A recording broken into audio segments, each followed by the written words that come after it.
Hi, it's Janice Dru-Bennett, and today is Sunday, January 17th, 2021.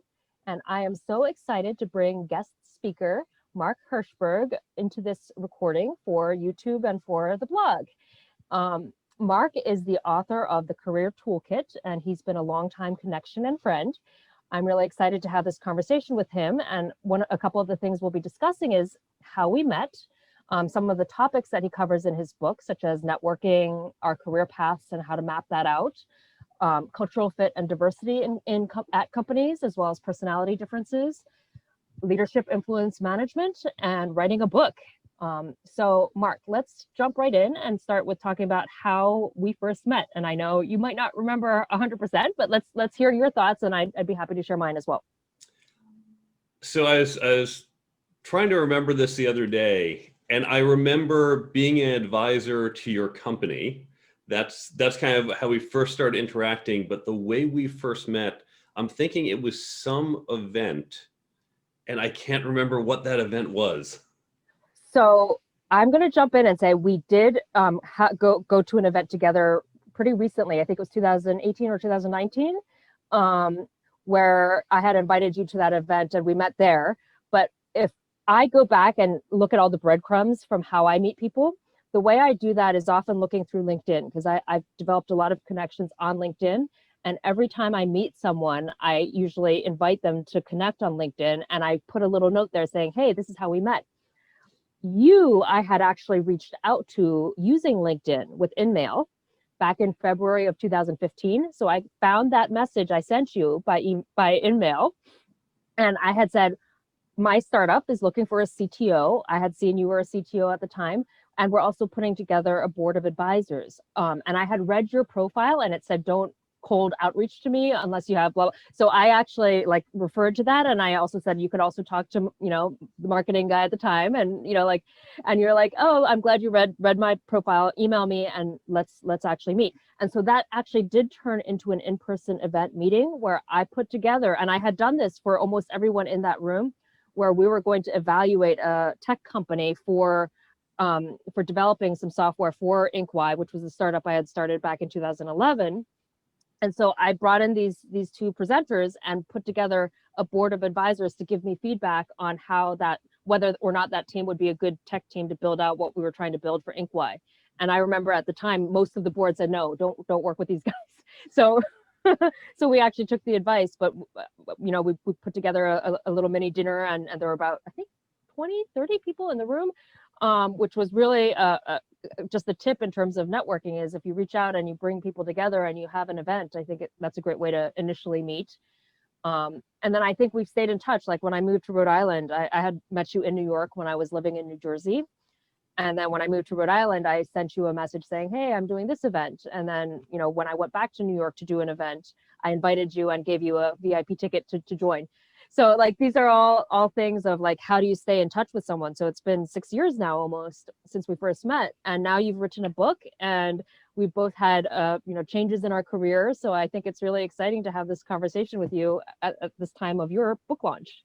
So I certainly remember that first meeting where we were all sitting in a large square, and now I feel better. I remember things spatially. So I was trying to place, where did I first run into you? Because that was the first physical meeting I remember. So I'm glad it came through LinkedIn.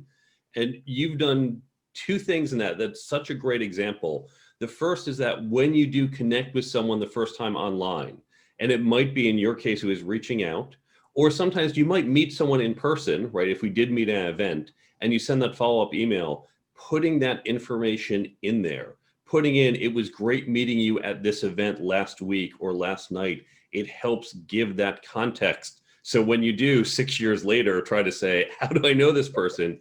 You can find that reference, and they can find it as well.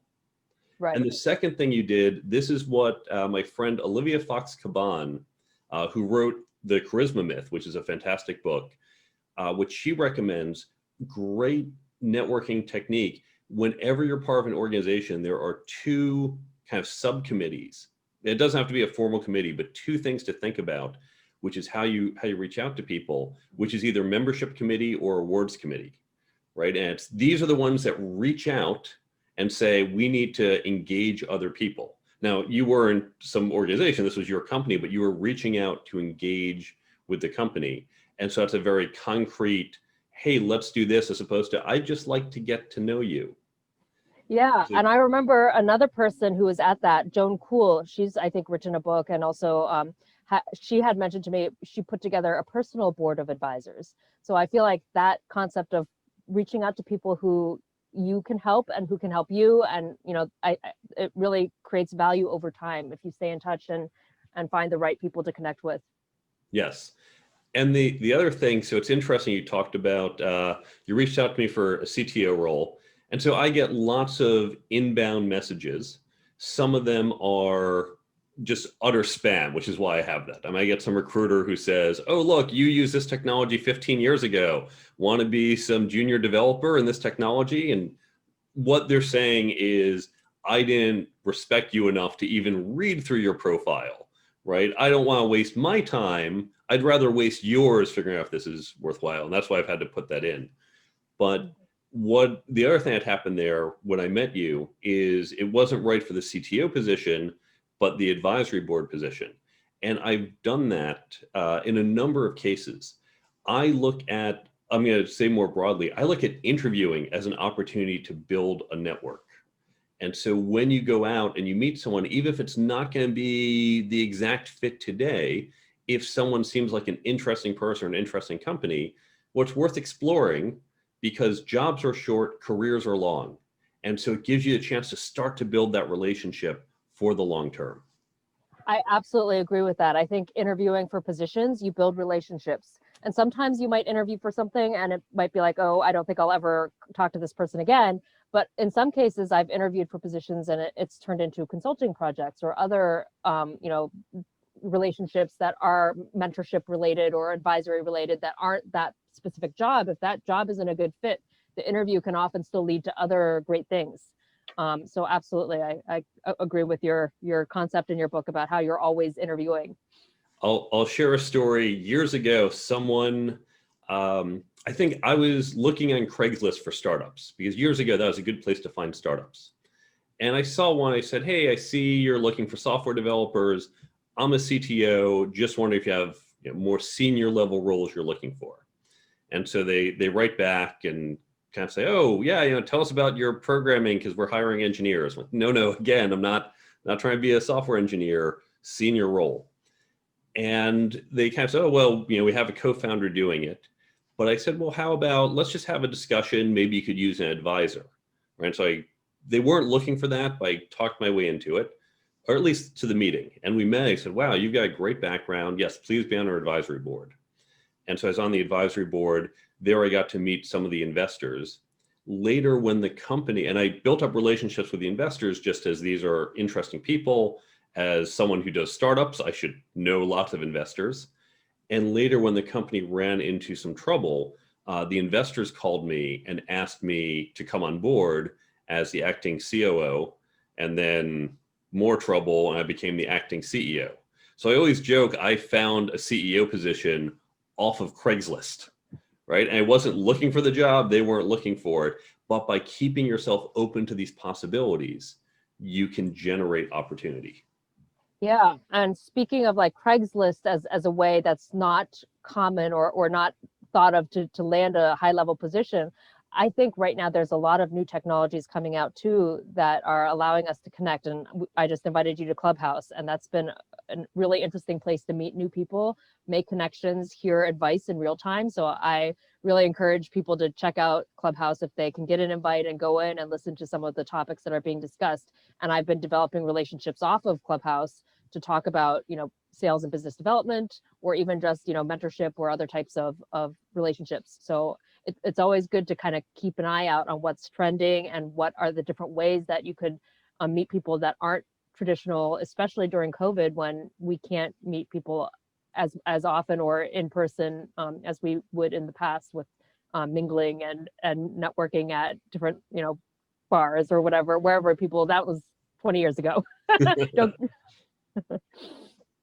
Yeah, and it's you also, I think, pointed out something important hidden in there that I want to make sure we emphasize, which is tools like Clubhouse can introduce you to new people, but of course, whether it's LinkedIn or Clubhouse or Facebook, you can get those connections, but then you have to build out that relationship.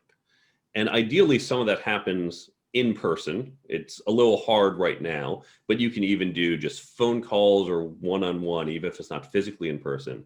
But it's not just collecting followers or friends or whatever the term is for the social media du jour. It's about building relationships with people. And the social media, that's your Rolodex, but you have to go beyond it. Yeah, it's not about the vanity metrics. It's about building the deep relationships. Like we've had multiple touch points throughout the last, and I often think of networking a bit like sales, where sometimes people don't like the term. You're networking, you're selling, versus you're building a deep relationship. You're really trying to get to know people. The selling concept is you have to have at least 12 touch points before someone will buy from you. So if you want to build trust, it has to be over time with multiple outreaches, inbound, like figuring out ways that you can build a deeper relationship, especially when you're not seeing someone. And moving to Rhode Island, you and I still stayed in touch because we communicated, and I kept an eye out on when I could, meet you in person again. I know you haven't gotten to the final chapters in the book, but the networking chapter begins with trust. Because networking is relationships and relationships are trust. That sleazy networking is oh, hey, give me your card. Okay, I'm going to call you when I need something, right? And those are people who are taking. But in any relationship we have, it's not about what can I get from you. It's okay, we're friends. And if you need something, yeah, call me. I'm happy to help you out. Sometimes I might call you. And it's because you've built that trust that you can ask for something from the relationship. Right? We think about the people we're closest to, our families are really close, longtime friends. We can ask a lot, right? We can ask them to bail us out of jail at 3 a.m. You're not going to do that to someone you just met at a conference 2 days ago, right? So over time, we build the trust and we build what we can ask, but we also go in to do this effectively. It's not simply what we can get. It's a mentality of how can I help you? How can I give? And that helps to foster that relationship. Yeah, that is a lesson I would love to teach my kids, in that it's not all about getting, it's also about giving. And speaking of kids, I think at the book launch we talked about last week, you mentioned this book is for between the ages of 20-ish to 40-ish. I really would love to see my kids start learning these concepts as soon as possible. Because I think it'll help with their careers and life, just understanding how to deal with people and how to build the skills and understand your values over time. I think it creates depth of personality and depth of person. The concepts that you've really dove into, whatever the word is, you really went deep into in the book. I have 2 nephews who are about to turn 9. And I'm thinking of ways, the book, of course, we talk about business and companies and startups and things that certainly not a 9-year-old, not even a 15 or 16-year-old is going to really want to relate to. But I'm thinking about how do I take some of these concepts and maybe put them in the context that would make more sense to someone in high school or early college.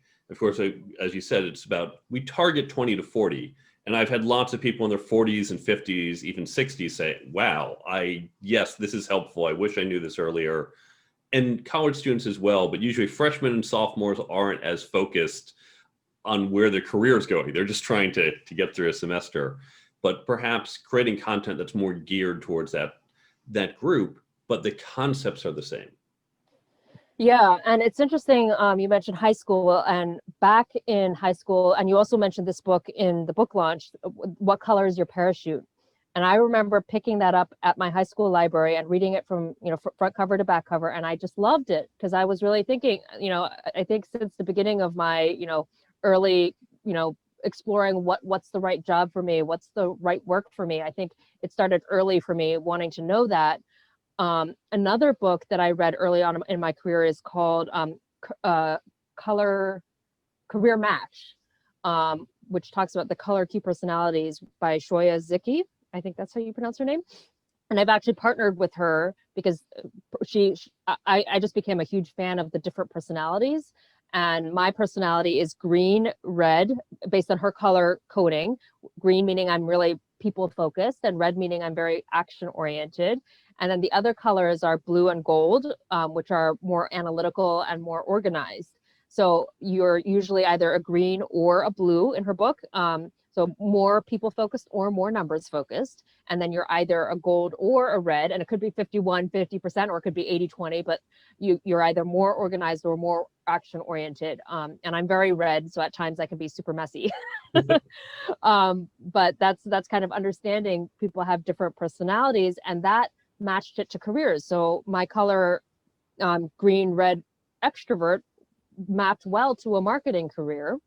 And there were other types of positions in there, but halfway through my work, I actually brought Shoya Ziki to speak at a leadership conference on her new book called Personality Power, which also talked about how different personalities interact differently. So I ended up realizing that a lot of my former bosses and managers are have been gold, blue introverts, and so the complete opposite of me. And when you're reporting to someone who's different, or if your colleague is different from you, how do you speak to them differently? How do you interact with them differently? That's all, I think, part of that networking process and understanding how to interact with people who might have a very different personality from you.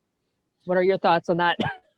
Yeah, this is something. So I've been teaching career skills at MIT for the past 20 years at MIT's Career Success Accelerator. And we use the Herman Brain Dominance Instrument, which has a similar mapping. And all of these, whether the colors you mentioned, HBDI, Myers-Briggs, DISC, Ocean. Now, first, there's controversy. Some people say this is garbage, there's no support. And if you don't think it's useful, ignore it. Skip the next couple minutes of this conversation. But if you do find it useful, and I personally do, you can look and you can do what you did, which is say, oh, okay, here's where I seem to be. And one of the things we emphasize, this doesn't say what you're good at. Most of these talk about your preferences. But of course, preferences become habits, and habits become strengths. And so it was helpful to me when I first did this, is I recognized I'm super analytical. I'm way off in the analytical quadrant, somewhat process, not good in the other areas, or at least my preferences were in those areas. I also wasn't strong. And I recognized, okay, it's because I like doing the quantitative stuff. So that's where I focused. But just like I've taught myself, I like eating cookies and ice cream, but I knew I had to eat vegetables, wasn't my preference. But okay, I'm gonna maybe eat some vegetables. Said, I should really kind of push myself to do a little more in these other areas I wasn't strong to round myself out. And so I talk about this a little bit in chapter 2 on working effectively and how we engage with others. I get into it deeply in chapter 7, communications, because a lot of communications, a lot of these issues, as you pointed out, it's that we have these stylistic differences. It's that we have these different mental models. I would love to just talk about the numbers when I look at a problem, but I know other people, they're going to get bored. I'm going to lose them after 30 seconds. So I have to frame the challenges, problem solutions, not just in the quantitative way I think, but in a frame of reference that's more geared to their mental models. Yeah, and I love how you started that by saying, if you don't believe in this, skip the next few minutes. Because I think there are certain personalities that love talking about personalities, and there are certain ones who just are like, that's BS. Yeah. And I think it's about figuring out what are the tools that work for you.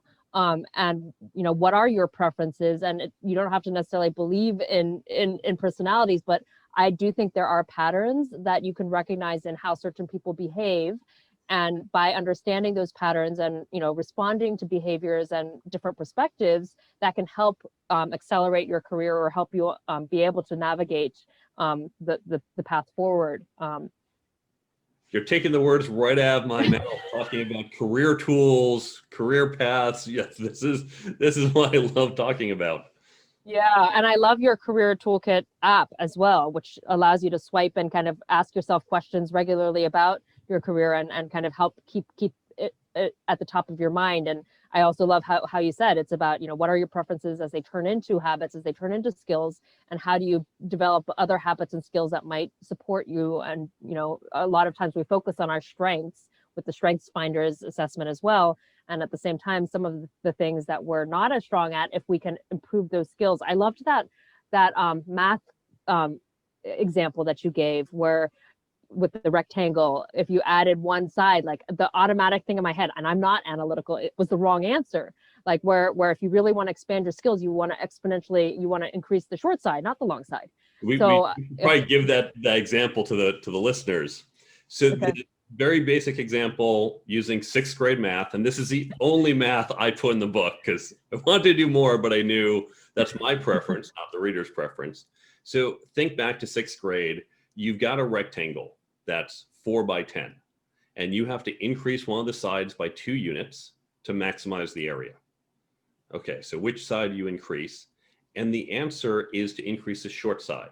If you increase the long side from 10 to 12, then you get 12 times 4 is 48. Increasing the short side, 4 to 6, is 6 times 10, 60. Okay, so we first think that's just math. Great, why are we doing this?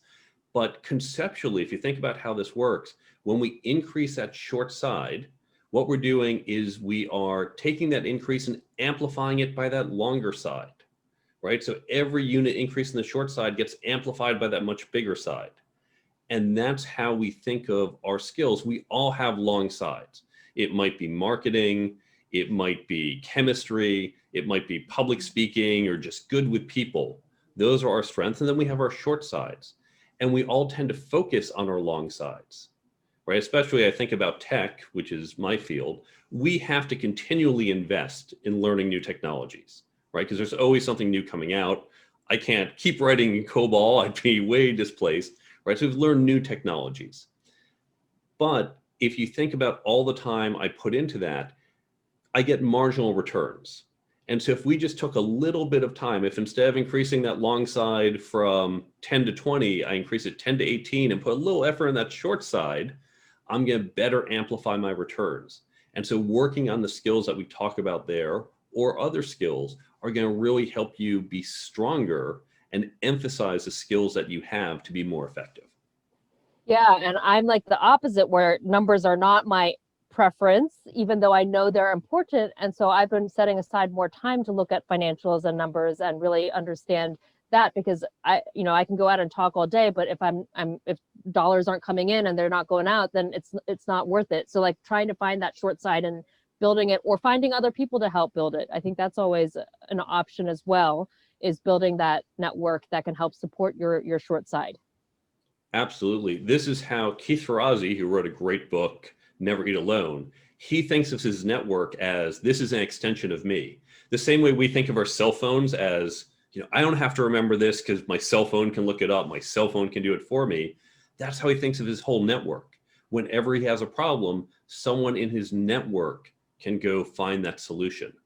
And so to your point, you can say, I'm going to strengthen. There's probably only so much I can do because there's other things I need to focus on.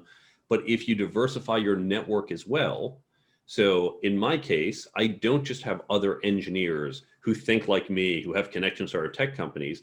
I have a diverse network with people with different skill sets and different connections, so I can rely on them in areas where I'm still not long enough in that side. Yeah. So I want to shift our conversation a little bit into talking about our career paths. And another concept in your book is mapping out your career. And I think I didn't do this early on in my career, and I wish I maybe did, but often I've kind of landed positions just as they've come, or it hasn't really been structured.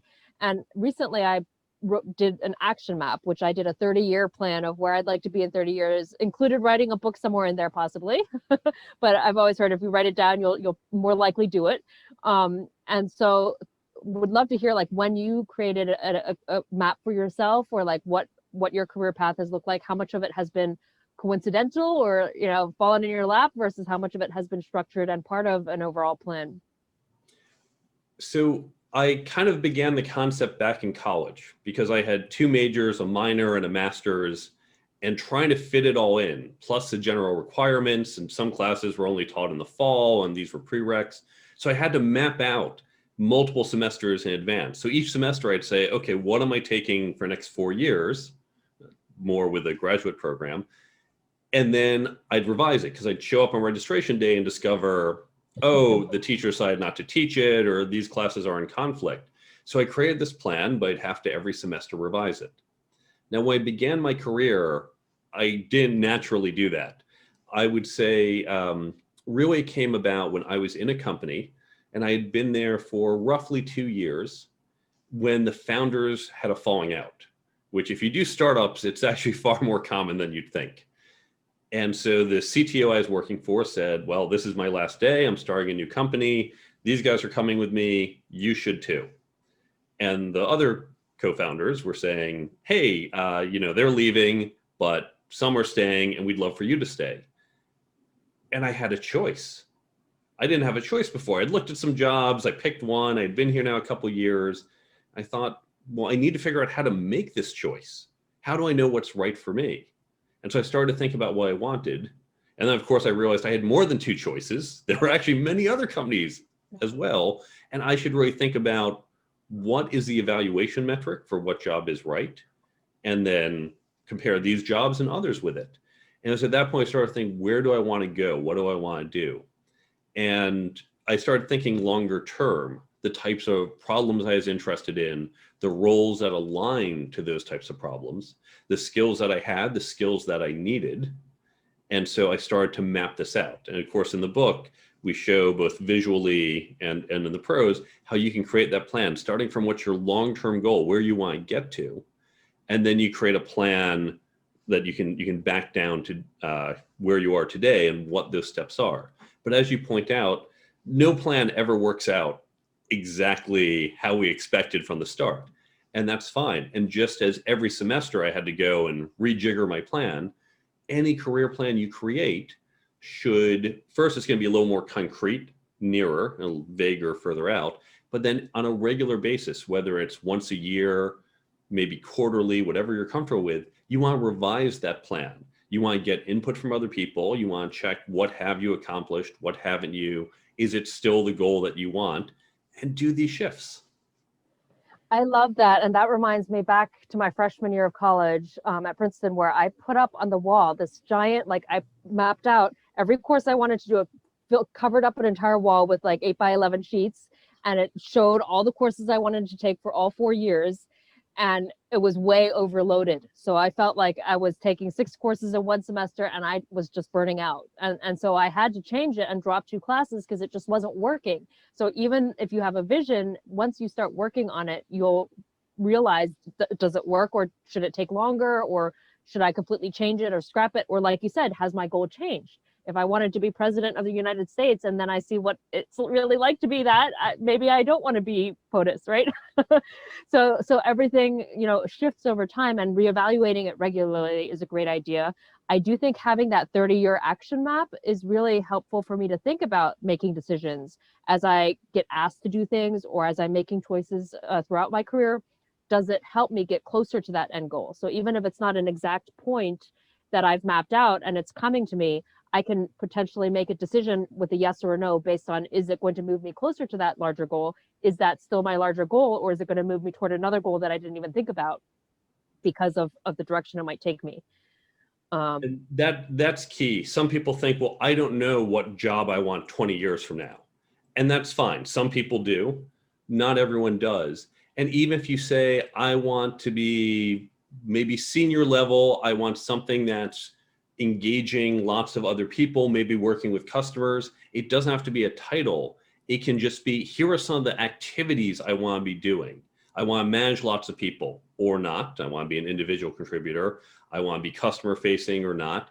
And that can start to narrow down where you might be looking. And of course, we can further refine this by talking to people, by reaching out to people and asking, tell me about what you do.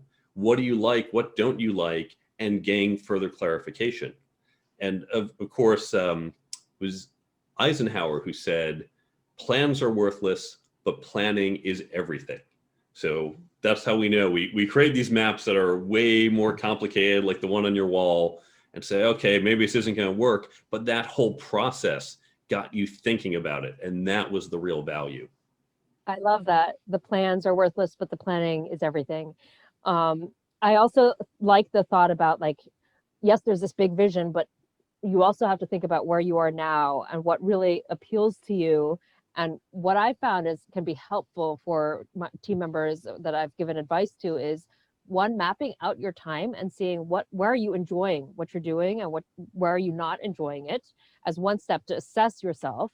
And then another step is also to look at job descriptions, and no job title isn't everything, but as you look at the descriptions, think about what appeals to you in that description and come up with your own ideal job description for where you are now or where you potentially want to go. And I think that can also help you make decisions about your next role is, does this kind of map to my ideal position? I've done that exercise a few times myself, and it's helped me think through, is this the right role for me or not? One of the first questions I ask almost any candidate I hire is, what would be your ideal next role? Right? Describe to me what you want. It's not about, suck up to me and tell me it's exactly what we have written. It's really what's of interest to you and figuring out if it aligns or not. And something that I talk about in the book, and this is a failure so many companies do in their job descriptions, and candidates don't always think to do this themselves. When you look at a job description, most job descriptions for the same role look the same. If you think about a director of marketing job, you've got kind of the standard things. A company of a given size, right, will vary. A 100,000 person company versus a 5-person company. But for a director of marketing at a 100-person company, you look at 3 of them, it's all kind of the same. Run the social media campaigns, maybe we go to some conferences, put out the marketing collateral to support sales. Okay, great, that's standard. You can almost guess that from the title. But depending on the nature of the company, if they're doing 1 conference a year versus 2 a quarter, if they have robust sales materials for a static product versus dynamically generating lots of new ones, are they heavily doing social media or not? And those are the subtle things. Though all those bullet points will be in the job description, but you need to ask and understand, well, is this 10% of the job or 40% of the job? And ideally, a company should either express in the job description, there's pros and cons to doing that, but at least internally have a sense of what are the relative sizings of these activities.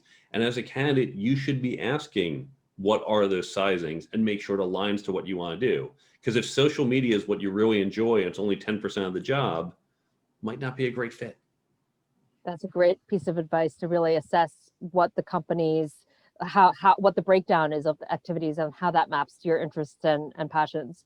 And I think that also leads well into the question about cultural fit and diversity, and how important is that to you as a person, and as you assess a company. I've heard from team members too, like, the leadership team all looks the same and I don't feel like I fit in here. Or so, like, let's talk a little bit more about diversity and why it's important, and how to really assess whether you're the a good cultural fit for a company before and once you're in there. Because I think there's go ahead. Yeah, here again, it should be on the company, whether you're a small business or a large one, to think through these, and whether you explicitly put in the job description or not, internally you should know the answers to this. But as a candidate, you should also explicitly ask if it's not brought up. And cultural fit and diversity, these are, I think of them as slightly different. So let me talk about each of them. And diversity itself, there's classic diversity, where we think about gender, age, religion, sexual orientation, race. Why we want to have that is because heterogeneous teams pretty much always outperform homogeneous teams in the long run. You get a diversity of thoughts, of perspectives, of ways to approach problem solving. And of course, even if you say, well, we're doing fine on our own, doesn't mean you can't do better. My guess is your customers, whether they are individuals or companies staffed by individuals, they have diversity. And so if you don't reflect that diversity, you're going to be missing out on opportunities to deliver value to your customers. It can be hard, of course, when you're a company of 5 people and you're constrained about who you can hire and how much you can afford. And I'm not saying you have to have every group represented when you're these tiny companies, but you should recognize that. And if you don't have it within your group, look to get, say, advisors or other people you can rely on to give you those perspectives. In the book, I then talk about mental diversity, and that's what we spoke about earlier, different mindsets, because they, again, will have different approaches to problem solving. And as we shift to cultural, to really having a cultural fit, I think cultural fit's this kind of fuzzy thing. I haven't found very good definitions of it, but really, I think most of the time we're actually talking about communication style. We're talking about, for example, is it a collaborative work environment or is it a hero work environment? Is it very political and relationship based, or is it very deliver results based, right? And this is where we get conflicts because we have different styles, all of which are valid, but we don't think about what these are. And so we walk in, and then what can work well in one company won't work in another. So a lot of it comes down to, I think, even, and I talk about this in the book, even how we directly communicate with each other, but it's even broader in just how we problem solve and engage with other people. Yeah, and I think how we problem solve and how we engage, all of these are somewhat soft skills. Like, I don't know if we learn them in college. I mean, there's some problem solving as and engagement with other students as you're trying to, come up with an answer for a class project, or, there's some of those skills that you just do when you're working with others. But as people are growing through their careers, how much of a factor is understanding cultural fit and incorporating diverse thinking into your teams part of leadership and developing influence and being a good manager? I mean, and I know your book talks about how leadership and management is not the same thing. So I'd love for you to jump into like the factors of leadership, building influence, and being a good manager and or a good leader. Yeah, these, to the first part of your question, this is important whether you are a new employee at a company to understand the culture and unwritten rules, or if you're a founder of a company or a leader at a company, being explicit in these rules. And this can be anything from, don't give me like big projects before I've had my coffee at 9 a.m. because I just can't focus on them. And I've met many leaders like that, and I'm not a morning person. You want to catch me and pitch me a big idea, afternoons are definitely better. Good tip. Right? And that's a small, simple thing, but really, if you're trying to convince your boss or another executive, this is why we need to do this important thing, catching them first thing 9 a.m. Monday morning versus 3 o'clock in the afternoon has an impact on your success. Now, that's a small one. There are other factors. So, for example, some companies. I just lost your sound for a second. I don't know if you can hear me. If it's my internet being unstable or yours being unstable. Sometimes if we stop video, I think I can hear you again. Okay, yeah. Okay, I think that was my internet. So if you can rewind just for a minute and say what you just said, that would be. So at some companies, we have a process where decisions get made in the meeting, right? Everyone show up and we're going to have this open debate, and it's okay to challenge each other. At other companies, decisions get made through a collaborative process that happens. Back room's not quite the right concept, because it's not just for the select few, but it's in the water cooler meetings, it's dropping by someone's office, it's coalition building. And that open conflict isn't really desired. And so if you're used to one cultural style, when you walk into the other, you're going to be less effective. So if we just take a little time to understand this, how effective we are at work, or if we're a leader, how effective our teams are, can change significantly, right? By easily a factor of 2. So this is important for us to focus on as leaders or as employees. I think it's so good to understand, like, what is the best time of day to talk to your manager, or what is the style and communication type? Do they prefer an email or a text or an in-person meeting? Are decisions made in one-on-ones before a meeting, or do they happen in the meeting together?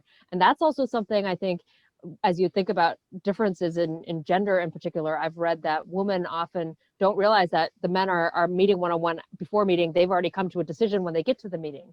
So, and I don't know if that's just a gender thing or it might be different, different across different corporate cultures, but understanding how people make decisions can really help, I think, with that level of influence and how to insert your voice into a conversation or to be heard at a company. And the other thing is, I think there's also these physical differences too, where Another thing I've read is that, women tend to nod their heads when they're talking to show that they're listening, not because they're agreeing. And that can send the wrong signals to people who think you're nodding your head because you agree. So understanding the different like cultural differences on how people are physically giving cues that might be interpreted differently, I think is also another aspect of building influence and understanding diversity and growing as a leader. Absolutely. There's a great book written by Deborah Tannen, who's a linguistics professor at Georgetown. The book is called Talking 9 to 5, and it talks about gender in the workplace, specifically how we tend to communicate differently based on our gender. Now, of course, it's not universal. It's not all men speak like this, all women speak like that, but there are some correlative factors that come with gender. And to your point, recognizing, okay, if someone tends to be doing this because they're listening, and I'm not used to that, I'm going to misread that signal. And she gets into what are some of the other signals and styles that we do that, and what the alternatives are, so we can be more aware of this. Yeah, and this was a point at your book launch event where someone said that often there's some cultures who are all about not promoting yourself or not being egotistic, or so like how do you address different cultural aspects of career growth, and what is appropriate in America may not be appropriate in China. Yeah, now this gets even broader. I always think about Asian cultures, which is very, it's not direct conflict. It's very respectful, and it's very listen to authority. Don't raise your voice. And then you think about parts of America. I mean, America in general, we tend to be a lot more animated and emotional in our speech, even at work, and even in certain regions of America. It's okay to bang on the table and to raise your voice and to shout, not necessarily that you're angry, but that you're trying to make a point. Or even within certain disciplines. If you think about the classic Wall Street trading floor, you cannot be a wilting flower and make it on that floor. You have to be able to scream and shout, swear even. Back in the 80s, if you weren't swearing, you weren't quite fitting into that culture. And so that isn't going to translate to certain other industries or certain countries. And we have to be aware of this. And there are books and resources out there. There's one I mentioned at the launch, and I haven't read this one. The other books I've mentioned, I've read. It's called Kiss, Bow, or Shake Hands on cultural practices. I'm not sure if it goes into these differences, but I think it does. Yeah, I've heard of that book too, and it's on my reading list to really understand, what other cultures are, how they do business, because I don't think I fully understand it. Having been part of global companies, I've gotten some sense of, you hand your business cards with both hands to show respect in Asian countries, and certain things that we don't necessarily know here in the US. And vice versa, as they come to the US, we can educate others on how to best interact with us in our business dealings, and personal dealings. It's gotten better, right? In that we are more global, and people now, television, the internet has made things global. So people see American culture, Americans see culture of other countries. And it's not that your example, the business card, right, in Asia that you hand with two hands, right, and you show it with respect because this is an extension of the person. And I'm pretty sure most Asians today who have worked with Americans, if an American just pulls it out and hands it, consciously they know, okay, right, this is what Americans do. They're not going to take it as a conscious insult. However, on a subconscious level, it's still a little, that wasn't what I was expecting. Right? It's just like, you just lost a little credit, not consciously. And if we do things like that, it can add friction to our dealings. So the more we can reduce that friction, the more effective we can be with our coworkers, partners, suppliers, and customers. Yeah, I love that. And as we think about resources and books that you've read or haven't read, I think you have a whole list on your website, right? Do you want to kind of share what that is? Yeah, and so in my book, because I cover a number of topics, I don't always get a chance to go deep. I wanted to first reference some of the sources I got from, because I'm an academic by heart and believe you always have to credit other ideas. But also I want to give the reader a chance to look at the book, to look at the paper and learn it for themselves. So I list out, certainly within the book, I have extensive footnoting so you can follow these references. And I always prefer footnoting to endnoting. It made the layout really difficult, but I like to see it on the spot and not have to flip to the end or remember 20 pages later. But you can find a list of every one of these books on the website under the resources page. You can find a whole bunch of other books that I didn't necessarily reference, but these were some of the best books that I found in my own personal development. Some are direct to career skills, some were just interesting reads that expanded me to other ways of thinking. And then there's some additional resources, links to some of the assessment tools that we talked about, links to some ethics case studies. I'm continually adding more links there. And there's also some free downloads to help you deploy these skills, not just for yourself, but across your organization. So everyone in your organization can actually develop these skills. And now you have this common language and framework for engaging your coworkers to be more effective. Mm-hmm. And what is the website URL where they can find the resources? thecareertoolkitbook.com. thecareertoolkitbook.com, right? That's And I'll make sure to put that in the YouTube channel, as well as on the blog post so people can find it, as well as a link to your book, The Career Toolkit. And as we think about careers now, I'd love to end this call by talking about where are you now, where am I now, and what's next for us as you've finished your book. And I haven't written a book yet, but let's talk what's next. So right now I'm doing fractional CTO work, and this was another conscious decision. I've typically been CTO of different startup companies. I've also been a consultant at times. And knowing that the book was coming out, for anyone who ever writes a book, there's the writing the book, which takes a lot of effort, the writing, of course, the editing and the production, but then marketing the book. And it really is like doing a startup. You really have to think about all these different aspects. Everything's on you. So I'm doing some fractional CTO work right now because that gives me the flexibility to jump on a call in the middle of the day because I'm doing lots of podcasts, lots of news interviews. And so I needed to have that flexibility. And then I'm going to figure out, this is one of those points where I'm saying, I know long-term where I'm trying to go. In the short term, there's some uncertainty. How well will the book do? Do I want to put out a second book? Do I want to spend, this much time promoting the book or this much time? So I'm giving myself that flexibility for a few months, and then I'll reevaluate once I have more information. And what is that big vision for yourself as the long term? Can you share that? The long term and the details of it are still being worked out. Yep. I love being a startup executive. I love being a CTO, COO, and building startup companies. That is enjoyable. The scaling part is always so challenging and so much fun for me. I never want to give that up.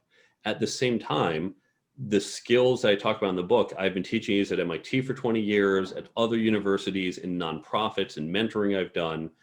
And I wrote the book because I know this can help people. And I really want the world to benefit from this. It pains me to see people have career goals they can't achieve. And so I want to invest time getting that out. So the logical thing someone who writes a book like this does is they become a career coach, an executive coach, they consult to HR. And I know I don't want to do that full time, but I do want to spend some time doing that. And finding that balance and figuring out at the level of time I can commit, what's the right, this is what I can offer to companies or individuals. I have to find that balance. So it's a combination of the two. Yeah, and I actually got this great piece of advice recently from a career coach, Michelle Carroll. She said, it's okay to have a fuzzy vision because it's farther away. And as you get closer, it becomes clearer. So I think we're both very aligned in that we both want to see a better future, a better world. Like, I think there's a group of us on this earth that really care about this earth and want it to be good for future generations. And that's a fuzzy goal because we don't necessarily see that right now with all the division in our country and all the challenges. But I know that one of my long-term goals is to help support the UN Sustainable Development Goals. And I want to see us work together and partner and really develop these and be able to track and understand every action we take can help either put us years behind or move us years forward. And so while short term, I have a new role with Next Tech AR where I'm presenting our augmented reality solutions. I think the vision of the company really aligns well with my own too, in that we are creating infinite experiences to help inspire the world and pioneering new technologies to help create a better future.